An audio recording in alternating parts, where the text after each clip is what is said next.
Power star Pawan Kalyan హీరోగా ఇండస్ట్రీలో ఎంతో మంచి సక్సెస్ అందుకున్నారు. అలా ఇండస్ట్రీలో స్టార్ హీరోగా కొనసాగుతున్న పవన్ ఒక్కసారిగా రాజకీయాల వైపు అడుగులేశారు. జనసేన పార్టీని స్థాపించిన తర్వాత పవన్ ఒకవైపు రాజకీయ కార్యకలాపాల్లో పాల్గొంటూ పార్టీని ముందుకు నడిపిస్తూనే మరోవైపు సినిమాలు కూడా నటిస్తూ వచ్చారు. ఇకపోతే ఎన్నికలకు ముందు పవన్ కొన్ని సినిమాలకి కమిట్ అయ్యారు. ఆ సినిమాల షూటింగ్ పూర్తి కాకుండా ఎన్నికలు జరగడం, పవన్ కళ్యాణ్ భారీ మెజారిటీతో గెలిచి ఆంధ్రప్రదేశ్ డిప్యూటీ సీఎంగా బాధ్యతలు తీసుకున్నారు. పవన్ ఈ విధంగా రాజకీయాల్లో బిజీ కావడంతో సినిమాలో నటించే సమయం దొరకలేదు. ఇదే క్రమంలో ఆయన కమిట్ అయిన సినిమా షూటింగ్స్ కూడా వాయిదా పడుతూ వచ్చాయి. ఇక పవన్ కళ్యాణ్కి సమయం దొరికినప్పుడు ఒక్కొక్క సినిమాని పూర్తి చేస్తూ వచ్చారు.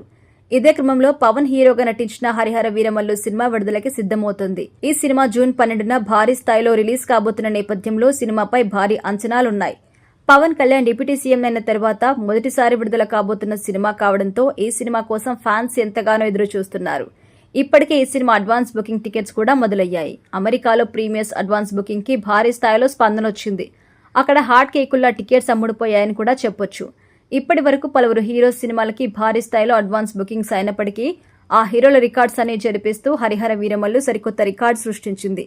ఈ సినిమా ట్రైలర్ విడుదల కాకుండానే అమెరికాలో ఈ సినిమాకి ఏకంగా 67,559 అడ్వాన్స్ టికెట్స్ బుక్ అయ్యాయి. అయితే గతంలో విడుదలైన హీరోల సినిమా అడ్వాన్స్ బుకింగ్స్ విషయానికొస్తే మహేష్ బాబు హీరోగా నటించిన గుంటూరు కారం సినిమా ట్రైలర్ విడుదలకి ముందు 47,544 టికెట్స్ బుక్ అయ్యాయి.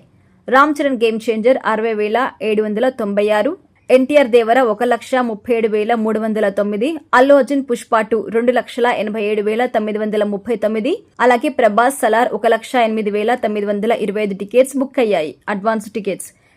ఇకపోతే పుష్ప 2, దేవర, సలార్ సినిమాలతో పోలిస్తే Harihara Veeramallu cinema advance booking కాస్త తక్కువగా ఉన్నప్పటికీ ట్రైలర్ రిలీజ్ అయ్యే సమయానికి Pawan cinema premiere advance booking పెరిగే అవకాశం చాలా ఉంది. ఇలా ట్రైలర్ విడుదల కాకుండా ఈ సినిమాకి ఈ స్థాయిలో బజ్ ఏర్పడింది అంటే ఈ సినిమా భారీ స్థాయిలో ఓపెనింగ్స్ కూడా రాబడుతుందని స్పష్టమవుతుంది.